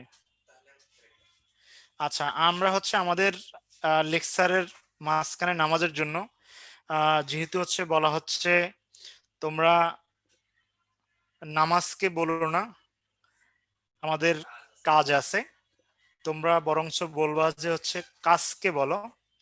আমাদের নামাজ আছে। অবশ্যই আমরা নামাজকে অবশ্যই আমরা নামাজকে প্রাধান্য দেব ইনশাল্লাহ। তো সেই প্রাধান্য দেওয়ার অংশ হিসাবে আহ, নামাজের জন্য 10 মিনিট ব্রেক। তোমরা যারা নামাজ পড়বা, খুব দ্রুত নামাজ পড়ে অবশ্যই মনোযোগ সহকারে নামাজ পড়ে লেকচার ক্লাসে ব্যাক করবা। এখন হচ্ছে আমাদের টাইম হচ্ছে এক্স্যাক্টলি কত, 3টা 57-তে। ইনশাল্লাহ আমি 4টা 7-এ আবার লেকচার শুরু করব। সবার জন্য অনেক অনেক দোয়া এবং ভালোবাসা। নামাজটা পড়ে দ্রুত জয়েন করো।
আসসালামু আলাইকুম।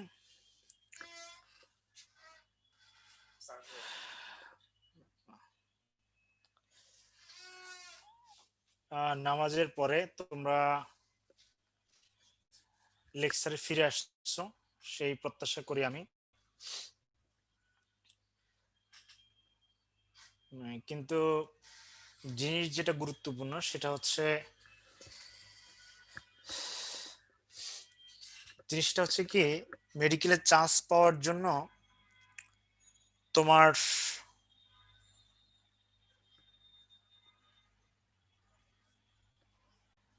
বলা হয় ইংরেজিতে এরকম প্রবাদ বাক্য আছে, without prayer the study is empty, মানে খালি, without study the prayer is blind. তুমি সৃষ্টিকর্তার কাছে কোনো জিনিস চাইবা, চাওয়ার জন্য অবশ্যই তোমাকে সেই জিনিসের জন্য পরিশ্রম করা লাগবে। এটা হচ্ছে সৃষ্টিকর্তার কাছ থেকে কোনো জিনিস পাওয়ার অন্যতম প্রধান শর্ত। আর ঠিক সে সেরকম যে তুমি হচ্ছে মানে কোনো কাজ করলা না, সারাদিন হচ্ছে চেয়েই গেলা, আল্লাহ যেরকম এই ধরনের মানুষকেও পছন্দ করেন না, ঠিক আবার কেউ প্রচুর পরিমাণ পরিশ্রম করে কিন্তু হচ্ছে সে সৃষ্টিকর্তার কাছে কোনো জিনিস চায় না, আল্লাহ এই ধরনের মানুষকে অপছন্দ করেন।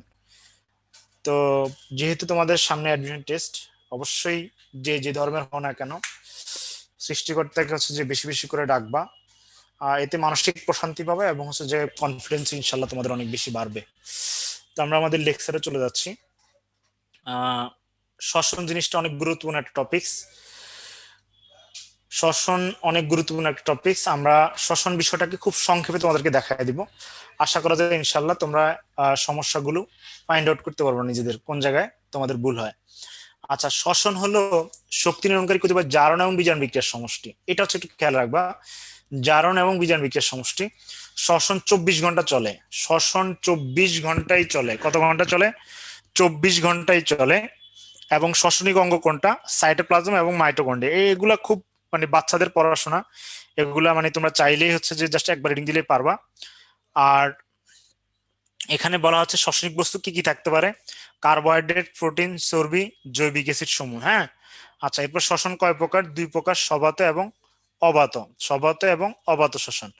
এখন সবাত শ্বসন জিনিসটা কি? সবাত শ্বসন মানে হচ্ছে সমানের সাথে, বাত মানে বাতাস। আচ্ছা, সবাত শ্বসন, বাতাসের ভিতরে কি থাকে? অক্সিজেন। তার মানে অক্সিজেনের উপস্থিতি যে প্রকার শ্বসন ঘটে তাকে সবাত শ্বসন বলা হয়। কি কি জিনিস দরকার হয় সবাত শ্বসনের জন্য? অক্সিজেন দরকার পড়বে, গ্লুকোজ লাগবে এবং হচ্ছে পানি লাগবে। উৎপন্ন হবে কি? কার্বন ডাইঅক্সাইড, পানি এবং হচ্ছে তোমার 36 অণু এটিপি। একটা জিনিস হচ্ছে তোমরা এখন জেনে রাখো যে সবাত শ্বসনে 1 মোল গ্লুকোজ থেকে কত এটিপি পাওয়া যায়? কত এটিপি পাওয়া যায়? তোমরা এতদিন ধরে পড়ে আসছো 36 অণু এটিপি। আজকের পর থেকে জেনে রাখো, তোমরা এতদিন ধরে পড়ে আসছো 38 অণু এটিপি, আজকের পর থেকে জেনে রাখো 36 অণু এটিপি। কত এটিপি? সবাত শ্বসনে 1 মোল গ্লুকোজ থেকে বা 1 অণু গ্লুকোজ থেকে 36 অণু এটিপি পাওয়া যায়। কত এটিপি পাওয়া যায়? 36 অণু এটিপি পাওয়া যায়। এটা হচ্ছে একটু খেয়াল রাখবা। ওকে, এরপরে আমাদের প্রশ্ন যেটা আর কি, যে সবাত শ্বসনের কয়টি পর্যায় বা কয়টি হচ্ছে তোমার ধাপ? সবাত শ্বসনের কয়টি পর্যায় বা কয়টি ধাপ? সবাত শ্বসনের কয়টি পর্যায় বা হচ্ছে কয়টি ধাপ? হ্যাঁ, এটা খুবই গুরুত্বপূর্ণ একটা জিনিস। তোমাদের বইতে, তোমাদের সবার বইতে 3টা দেওয়া আছে, তোমাদের পুরাতন সবগুলো বইতে 3টা দেওয়া আছে, কিন্তু হচ্ছে এটা হচ্ছে এক্স্যাক্টলি 4টা। এটা হচ্ছে কয়টা? 4টা। আচ্ছা, এই 4টা যে ধাপ, এই 4টা ধাপকে হচ্ছে আমরা ডিটেলসে যাব। এবং অনেকেই প্রশ্ন করছে ভাই 38টি না হয় 36টি কেন হলো, আমরা সেটার ব্যাখ্যাও দিব। এবং প্রত্যেকটা ধাপকে হচ্ছে আমি স্পেসিফিকলি যে জিনিসগুলো দেখায় দিব, তোমরা এখানে থেকে সেই জিনিসগুলো দেখবে এবং বই থেকে শুধুমাত্র সেই জিনিসগুলো পড়লেই মোটামুটি তোমাদের পড়া কাভার হয়ে যাবে ইনশাল্লাহ।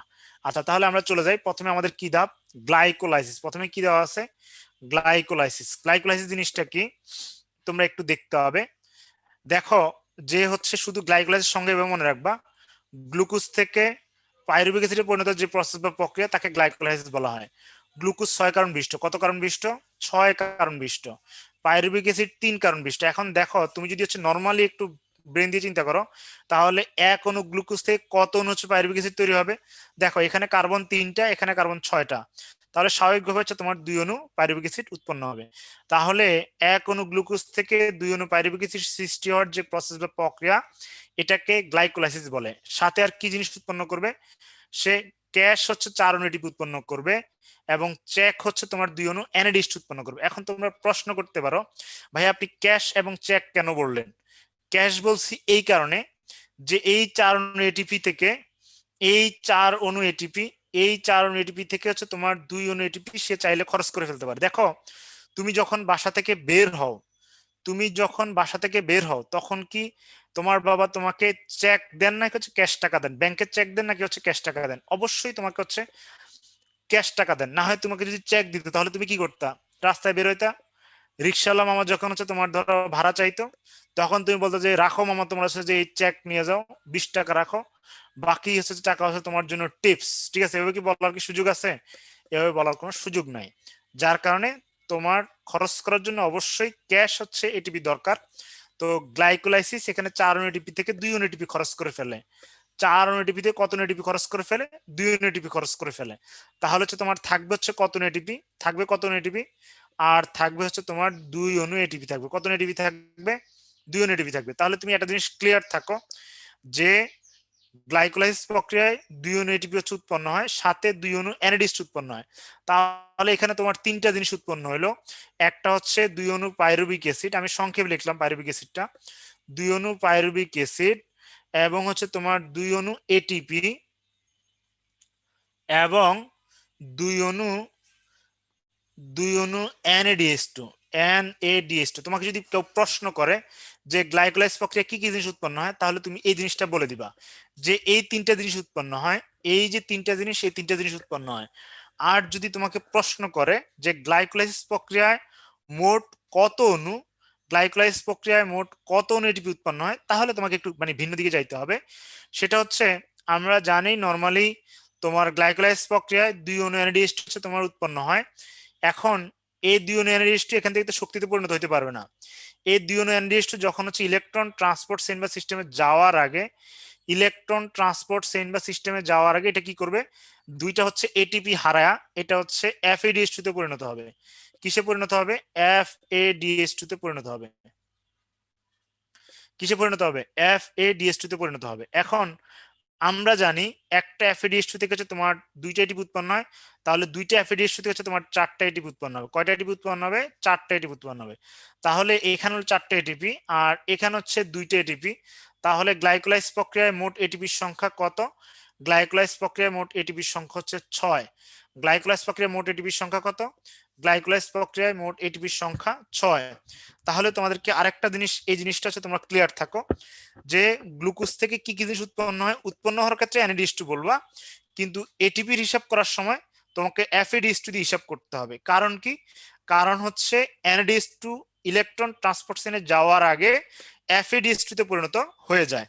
তাহলে আমরা যে জিনিসগুলো জানলাম, গ্লুকোজ থেকে পাইরুভিক অ্যাসিডে পরিণত হওয়ার প্রক্রিয়াকে গ্লাইকোলাইসিস বলে। গ্লাইকোলাইসিসে পাইরুভিক অ্যাসিড উৎপন্নের সাথে সাথে এটিপি উৎপন্ন হবে এবং হচ্ছে NADH2 উৎপন্ন হবে। এই NADH2 টা পরবর্তী সময়ে এটিপি উৎপন্ন করার জন্য FADH2 তে পরিণত হবে এবং 4টা এটিপি তৈরি করবে। গ্লাইকোলাইসিস টোটাল 6টা এটিপি উৎপন্ন হবে। এখন তোমাকে তোমার বাবা মা এক নামে ডাকেন, তোমার বন্ধু বান্ধবরা হচ্ছে মজা করে আরেক নামে ডাকেন, তোমার হচ্ছে যে মানে স্কুল কলেজের ফ্রেন্ড হচ্ছে তোমাকে এক নামে ডাকেন। আর তোমার যদি কোনো হালাল প্রিয়তমা থাকে বা হালাল প্রিয়তম থাকে, হালাল প্রিয়তম কি এটা হচ্ছে যে প্লিজ আমার কাছে এই লেকচারে ব্যাখ্যা চাইও না, আমরা নেক্সট লেকচার হচ্ছে হালাল প্রিয়তমর ব্যাখ্যা দেব। তো তোমাকে এক একজন এক এক নামে ডাকে আদর করে। হ্যাঁ, এখন এই যে এক একজন এক এক নামে ডাকা, এখন গ্লাইকোলাইসিসকে হচ্ছে তুমি যদি হচ্ছে হাসান স্যার আদর করে হচ্ছে তোমার অনেকগুলো নামে ডাকছেন, সেই নামগুলো কি কি আমরা এখন সেই নামগুলো হচ্ছে একটু পড়বো। যেমন হচ্ছে তোমার কি, যেমন হচ্ছে 3টা নামে ডাকা হয় আদর করে। ইএমপি পাথওয়ে, ইএমপি পাথওয়ে, শ্বসনের সাধারণ গতিপথ এবং হচ্ছে সাইটোপ্লাজমিক শ্বসন। এখন ইএমপি পাথওয়ে কেন বলা হয়েছে? ইএমপি পাথওয়ে বলা হয়েছে এই কারণে যে 3জন বিজ্ঞানী এটা আবিষ্কার করেন, এমডেন, মেয়ারহোফ এবং হচ্ছে ফার্নাস। 3জন বিজ্ঞানীর নাম অনুসারে এটাকে হচ্ছে ইএমপি পাথওয়ে বলা হয়েছে। এটাকে শ্বসনের সাধারণ গতিপথ বলা হয়েছে। শ্বসনের সাধারণ গতিপথ কেন বলা হয়েছে? কারণ হচ্ছে এটা, এখানে দেখো, একটু খেয়াল করে দেখো, এখানে কি কোনো প্রকার অক্সিজেনের দরকার হয়েছে? এই টোটাল স্লাইডে কোনো প্রকার কি অক্সিজেনের দরকার হয়েছে? অক্সিজেনের দরকার হয়েছে কিনা? কোনো অক্সিজেনের দরকার হয় নাই। যার কারণে তোমার এটা সবাত এবং অবাত শ্বসনের উভয় শ্বসন হচ্ছে তোমার প্রধান ধাপ, প্রথম ধাপ। এটা হচ্ছে তোমার কি গ্লাইকোলাইসিস। আচ্ছা, সাইটোপ্লাজমিক শ্বসন কেন বলা হয়েছে? কারণ এই যে টোটাল যে গ্লাইকোলাইসিস প্রসেসটা, এই গ্লাইকোলাইসিস প্রসেসটা হচ্ছে সাইটোপ্লাজমে সংগঠিত হয় পুরোটাই, এই কারণে এটাকে বলা হয়েছে সাইটোপ্লাজমিক শ্বসন। আর কি কি জিনিস উৎপন্ন আমি তোমাকে আগেই বলছি, তোমাদেরকে আগে বলছি, 2 অণু পাইরুভিক অ্যাসিড, 2 অণু হচ্ছে তোমার এটিপি এবং 2 অণু NADH2। আচ্ছা, সবাত অবাত শ্বসনের উভয়ের প্রথম পর্যায়ে এবং অ্যালোস্টেরিক এনজাইম হচ্ছে প্রসপ্রোফ্রুক্টোকাইনেজ। প্রসপ্রোফ্রুক্টোকাইনেজকে অ্যালোস্টেরিক এনজাইম কেন বলা হয়, জাস্ট এটা জেনে রাখবা যে প্রসপ্রোফ্রুক্টোকাইনেজ এনজাইম, প্রসপ্রোফ্রুক্টোকাইনেজ এনজাইম হচ্ছে গ্লাইকোলাইসিসের গতি, হচ্ছে গ্লাইকোলাইসিসের গতি কি করে? গ্লাইকোলাইসিসের গতি কি নিয়ন্ত্রণ করে? আচ্ছা, তোমাদের দেখি তোমাদের আসলে ব্রেন কতটুকু হচ্ছে শার্প, আমি এখন দেখব যে তোমাদেরকে যে জিনিসগুলো বললাম সেই জিনিসগুলো আসলে মনে রাখতে পারছো কিনা।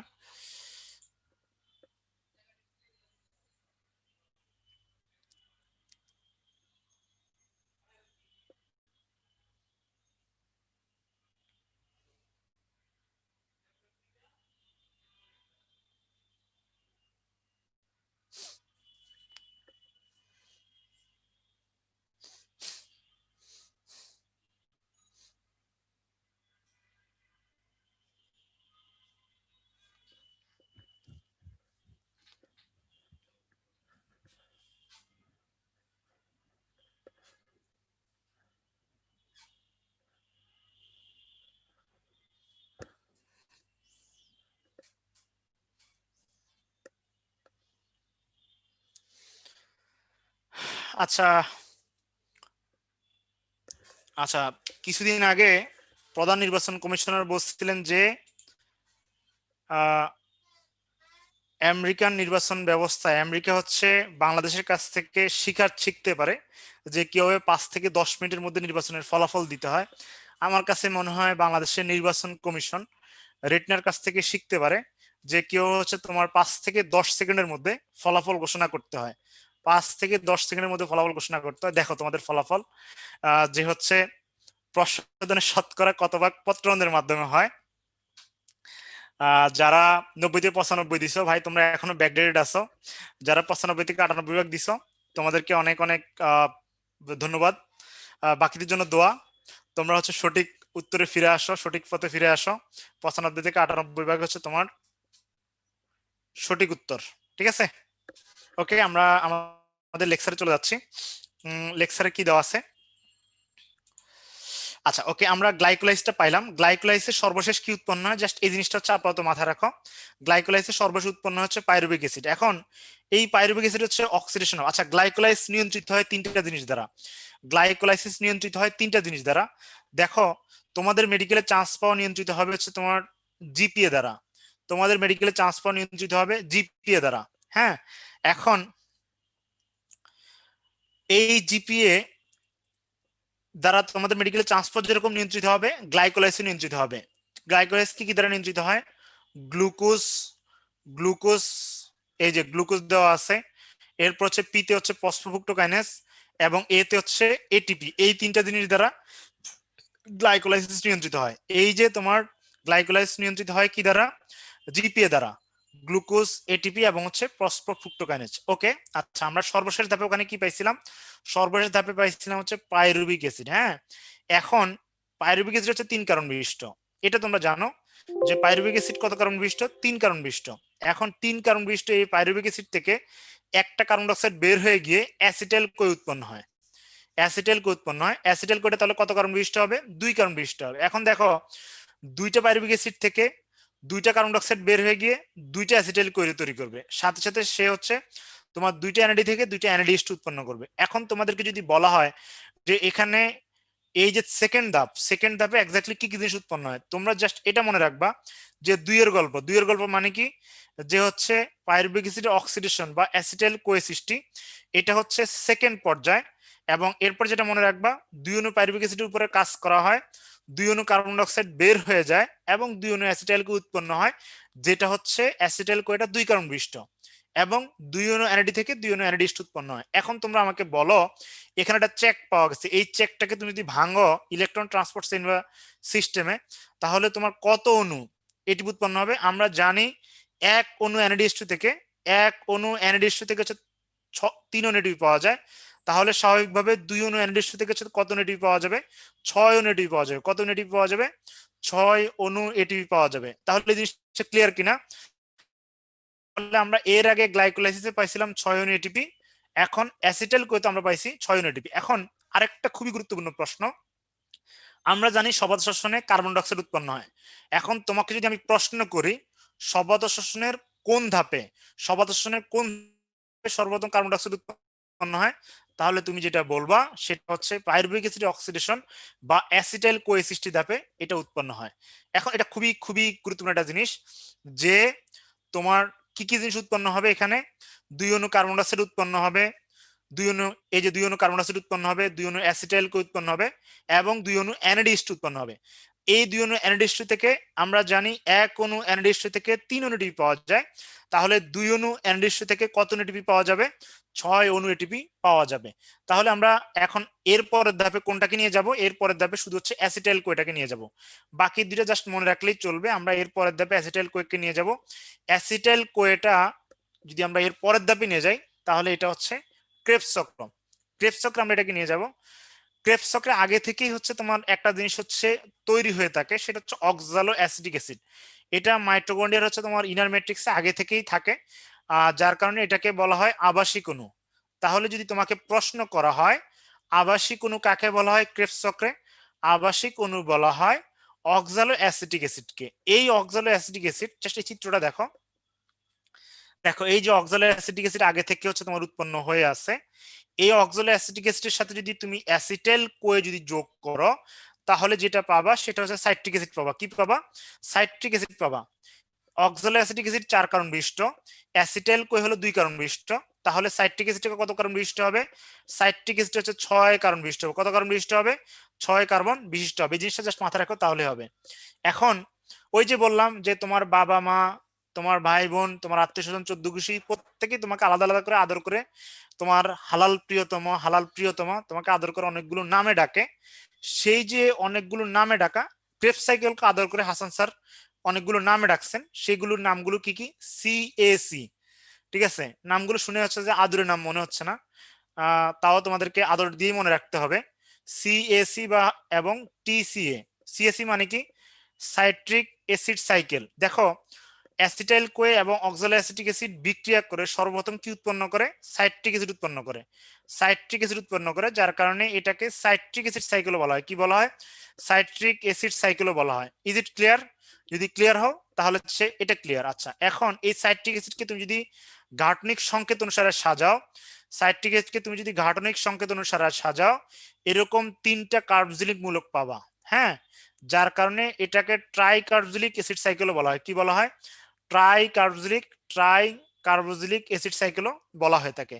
তাহলে তুমি একটা জিনিস ক্লিয়ার হয়ে নাও, সেটা হচ্ছে এটার নামগুলোকে কি নামে ডাকা হয়?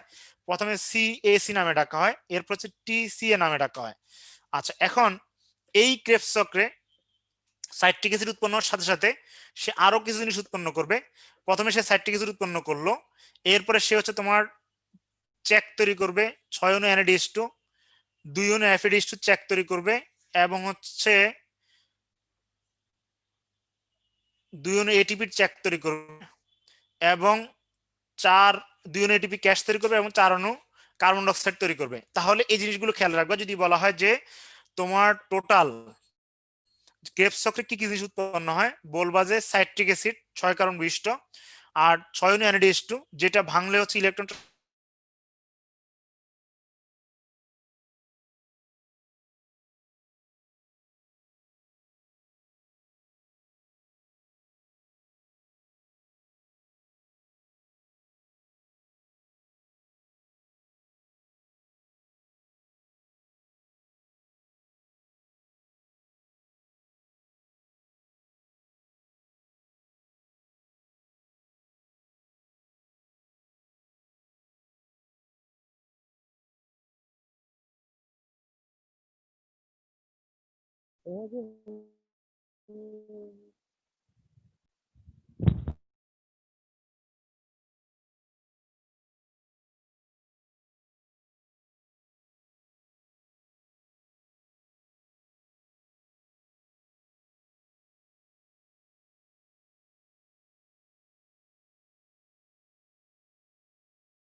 স্যার কি শুনতে পাচ্ছেন?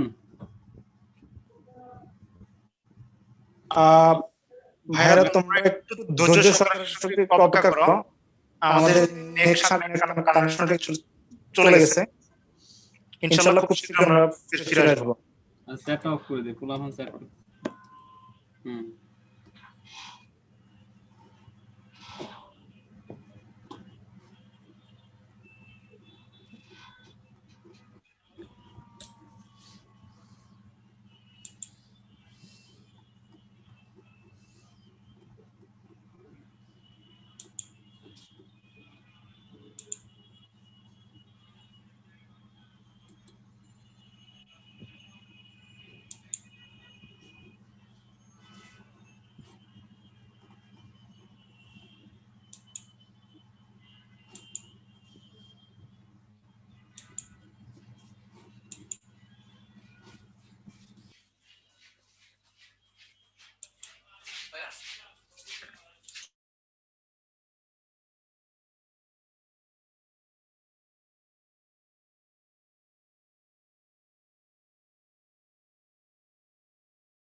সুপ্রিয় শিক্ষার্থী বৃন্দরা, আশা করি তোমরা আমাকে শুনতে পাচ্ছ।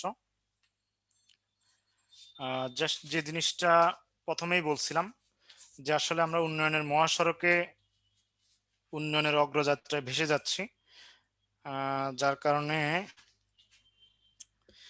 আমাদের মাঝে মধ্যে নেট কানেকশনে একটু সমস্যা হয় আর কি।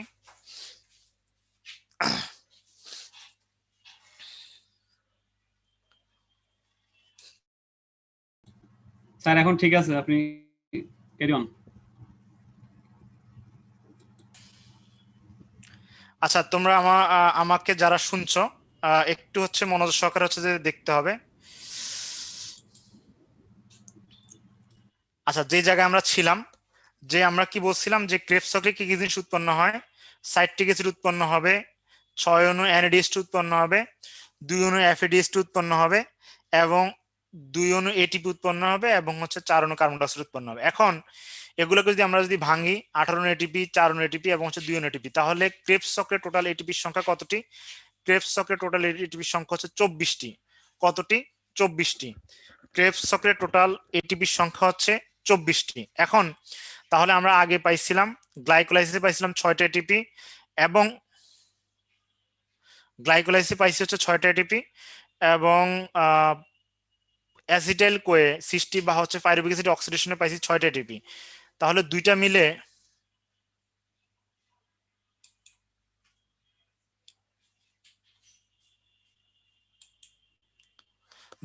তাহলে হচ্ছে 6 6 12, 12 আর 24 কত হয়? 36 অণু এটিপি। কত এটিপি হয়? 36 অণু এটিপি হয়।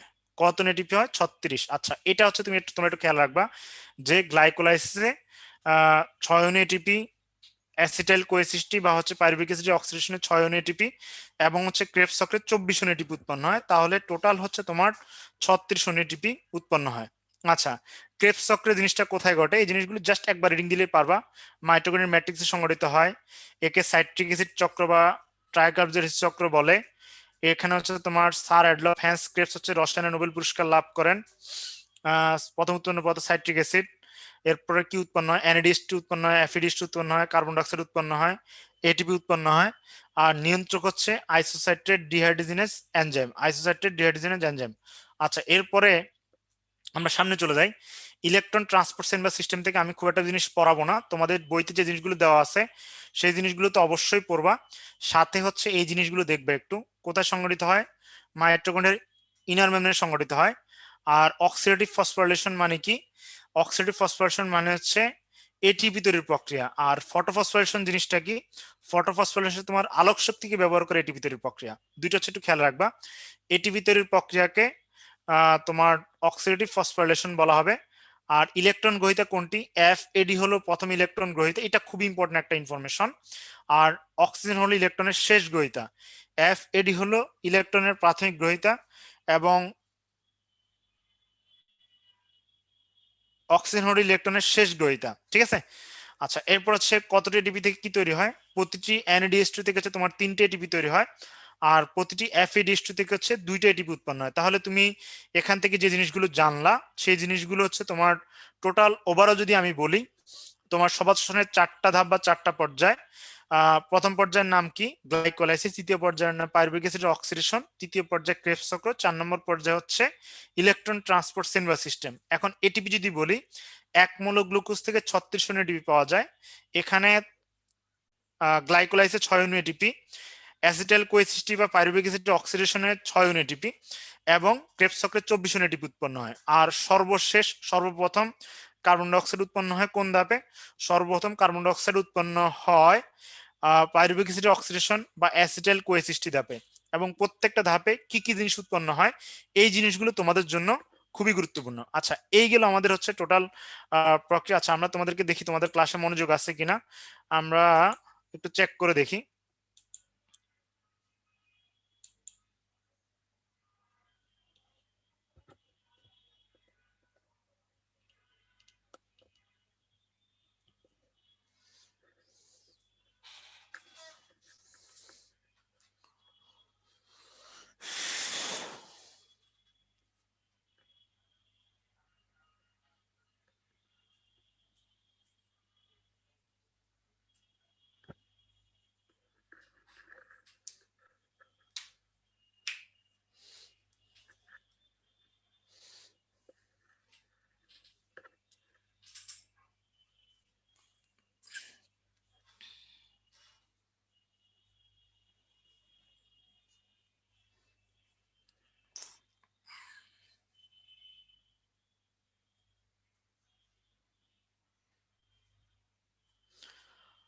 ওকে,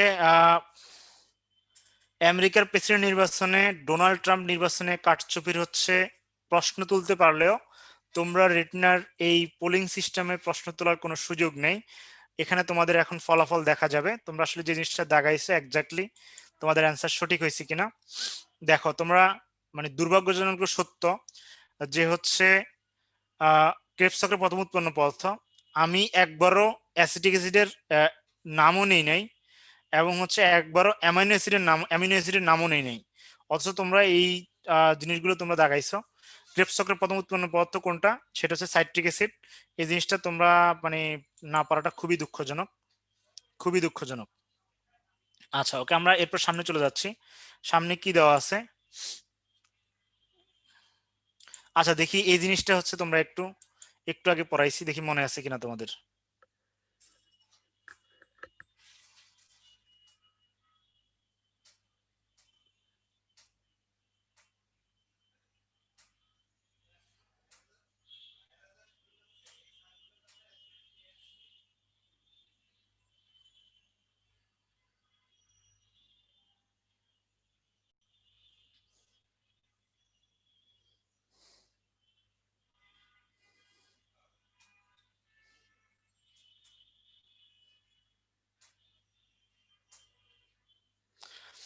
ওকে, তোমরা অলরেডি হচ্ছে দাগায় ফেলছো।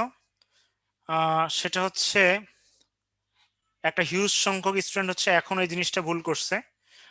দুর্ভাগ্যজনক হলো সত্য, সেটা হচ্ছে আমি তোমাদেরকে রেজাল্টটা দেখাচ্ছি। আমরা বলছিলাম যে ইলেকট্রন ট্রান্সপোর্ট সিস্টেমে ইলেকট্রনের প্রথম গ্রহীতাকে, এটা হচ্ছে এফএডি, আর ইলেকট্রনের শেষ গ্রহীতা হচ্ছে অক্সিজেন। তো তোমরা এই জিনিসটা ভুল করছো, তোমাদের জন্য আসলে দোয়া করা ছাড়া আমার আর হাতে আর কোনো অপশন নাই। লেকচার একটু মনোযোগ দাও, আমরা খুব শীঘ্রই ইনশাআল্লাহ এখন শেষ করে দেবো। ওকে, আমরা এরপরে আমাদের নেক্সট চলে যাই, অবাধ শোষণে চলে যাব। অবাধ শোষণ থেকে আমাদের যে জিনিসটা পড়া লাগবে অবাধ শ্বসন দুইটা ধাপে সংঘটিত হয়, গ্লাইকোলাইসিস আর পাইরুভিক অ্যাসিডের অসম্পূর্ণ জারণ। গ্লাইকোলাইসিস আর পাইরুভিক অ্যাসিডের অসম্পূর্ণ জারণ। এখন তোমাদেরকে একটা জিনিস খুব ক্লিয়ারলি বলি, সেটা হচ্ছে গ্লাইকোলাইসিস সবাত এবং অবাত উভয় শ্বসনের প্রথম পর্যায়ে, সবাত এবং অবাত উভয় শ্বসনের প্রথম পর্যায়ে। এখন এখানে দেখো যে আমরা বলছিলাম যে গ্লাইকোলাইসিসে 2 অণু পাইরুভিক অ্যাসিড উৎপন্ন হবে, 2 অণু পাইরুভিক অ্যাসিড উৎপন্ন হবে, 2 অণু এটিপি উৎপন্ন হবে এবং 2 অণু NADH2 উৎপন্ন হবে। এখন তোমরা বলতে পারো যে ভাইয়া তাহলে অবাধ শ্বসন প্রক্রিয়ায় 1 মোল গ্লুকোজ থেকে কত অণু এটিপি উৎপন্ন হয়? আমি যদি বলি 2 অণু এটিপি, তোমরা হচ্ছে যে লাফ মেরে উঠবা যে 2 অণু এটিপি কেন, 2 অণু এটিপি কেন, এর বেশি নয় কেন? তাহলে খেয়াল করে দেখো যে গ্লাইকোলাইসিসের দুইটা ধাপ, এখানে কোনো প্রকার ইলেকট্রন ট্রান্সপোর্ট চেইন বা সিস্টেম নাই, যার কারণে এই যে আমরা বলছিলাম যে যেটা চেক, এই চেক ভাঙার জন্য তো ব্যাংক দরকার। এখানে ব্যাংক হচ্ছে ইলেকট্রন ট্রান্সপোর্ট চেইন বা সিস্টেম। যদি ব্যাংকে যদি না থাকে তাহলে চেকের কি কোনো দাম আছে? ঠিক তদ্রুপ এই NADH2 কোনো দাম নাই এবং NADH2 থেকে অবাধ শ্বসনে কোনো শক্তি উৎপন্ন হবে না।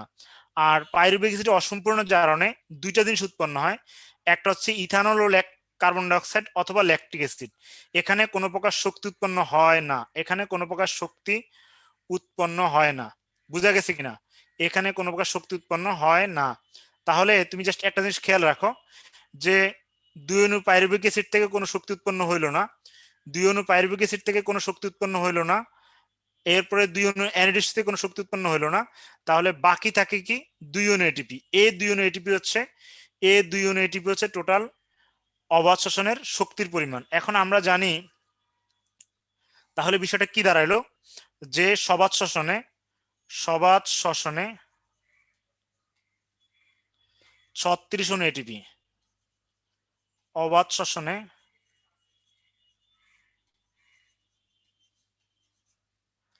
2 অণু এটিপি। এখন তোমরা আমাকে বলতে পারো যে হচ্ছে সবাত শ্বসনে কত কিলোক্যালোরি শক্তি উৎপন্ন হয়, অবাধ শ্বসনে কত কিলোক্যালোরি শক্তি উৎপন্ন হয়? এটা খুবই সিম্পল। আমরা জানি 1 অণু এটিপিতে 1 এটিপি থেকে তোমার 10 কিলোক্যালোরি শক্তি পাওয়া যায়, 10 কিলো ক্যালোরি শক্তি পাওয়া যায়। তাহলে 36 এটিপি থেকে 360 কিলো ক্যালোরি শক্তি পাওয়া যাবে। আর অবাধ শোষণে হচ্ছে তোমার 20 কিলো ক্যালোরি শক্তি পাওয়া যাবে। তাহলে ভাইয়েরা আশা করি তোমাদের এই জিনিসটা আর কখনো ভুল হবে না।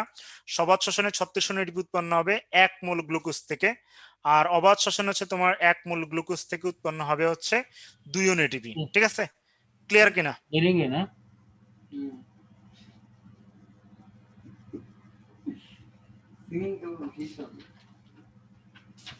কি মনে করেন আমি সবকিছু ভাষা পারি না? এই যে ভাইয়ের সাথে বসে বসে আমি যে কত সবকিছু ভাষা শিখলাম, বলতে পড়তে নাকি দেখা কি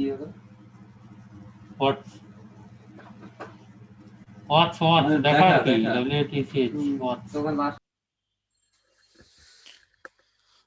আচ্ছা, এরপর হচ্ছে যে আমাদের যে জিনিসটা খুবই গুরুত্বপূর্ণ, আমরা আমাদের লেকচারের আরেকটা স্লাইডে চলে যাই। দেখো কি দেওয়া আছে। আচ্ছা, অবাধ শোষণের ব্যবহার দেওয়া আছে। অবাধ শোষণের ব্যবহারগুলো খুবই গুরুত্বপূর্ণ। যদি মানে আমাকে যদি বলো যে ভাইয়া মানে এই অধ্যায়ের সবচেয়ে বিরক্তিকর টপিক যেটা মুখস্থ করতে হবে সেটা কোনটা, আমি বলবো অবাধ শোষণের ব্যবহার। এটা খুবই গুরুত্বপূর্ণ। এই জিনিসগুলো হচ্ছে একটু পড়তে হবে, বিশেষ করে দুগ্ধ শিল্পে এবং হচ্ছে তোমার ভিনেগার তৈরিতে। মানে টোটাল টপিক্সটাই আসলে বেশি ইম্পর্টেন্ট। দুগ্ধ শিল্পে এটা বেশি ইম্পর্টেন্ট যে কোন ব্যাকটেরিয়া হচ্ছে ব্যবহার করা হয় কত ডিগ্রি সেলসিয়াস তাপমাত্রায়। এই জিনিসগুলো একবার দেখবা, ইনশাল্লাহ আশা করি মানে ভালো করে পড়লে এগুলো পারবা। শ্বসনের প্রভাবক আমরা নেক্সট ক্লাসে ইনশাল্লাহ পড়াবো। শ্বসনিক হার বা কোশ্চেনটা নেক্সট ক্লাসে পড়াবো। আমাদের আজকের লেকচার এখানেই হচ্ছে মানে সমাপ্ত, কিন্তু তোমাদের সাথে আমার কিছু কথা আছে যে কথাগুলো আসলে না বললেই নয়, এবং কথাগুলো অবশ্যই বলতে হবে। আমার কথাগুলো শেষ হওয়া ছাড়া তোমরা অবশ্যই লিভ নিবা না। আর প্রথম কথা হচ্ছে আমি তোমাদেরকে দুইটা কথা হচ্ছে যে প্রথমেই রিকোয়েস্ট করছিলাম, তিনটা কথা রিকোয়েস্ট করছিলাম।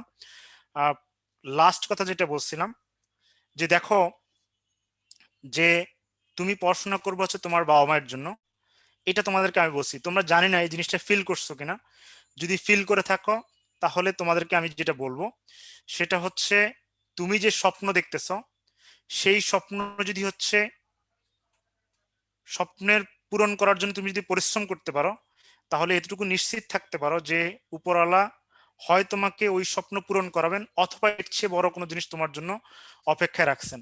তো আমি তোমাদেরকে শুধু একটা কথাই বলবো, ভাইয়া ফাঁকি ঝুঁকি অনেক দিছো, ইন্টারমিডিয়েট লাইফটা পুরো হেলা ফেলা কাটাইছো, এই টপিক্সটা কখনোই ধরো নাই, দেখা গেছে কখনোই ভালো করে পড়ো নাই।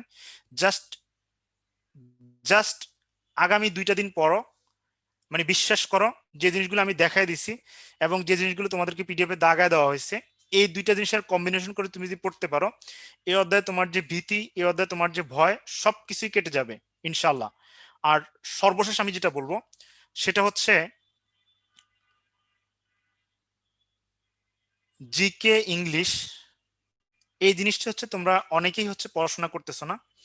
যদি তুমি নিয়মিত জিকে ইংলিশ না পড়ে চিন্তা করো, যখন জিকে এবং ইংলিশের যখন লেকচার হবে, সেই লেকচারের সময় জিকে এবং ইংলিশ তুমি 2 দিন জিকে 1 জিকে 2 লেকচারে বা ইংলিশ 1 ইংলিশ 2 লেকচারে পড়ে তুমি শেষ করে ফেলতে পারবা, তাহলে আসলে তুমি বোকার স্বর্গে না, বোকা তোমার স্বর্গে বসবাস করতেছে।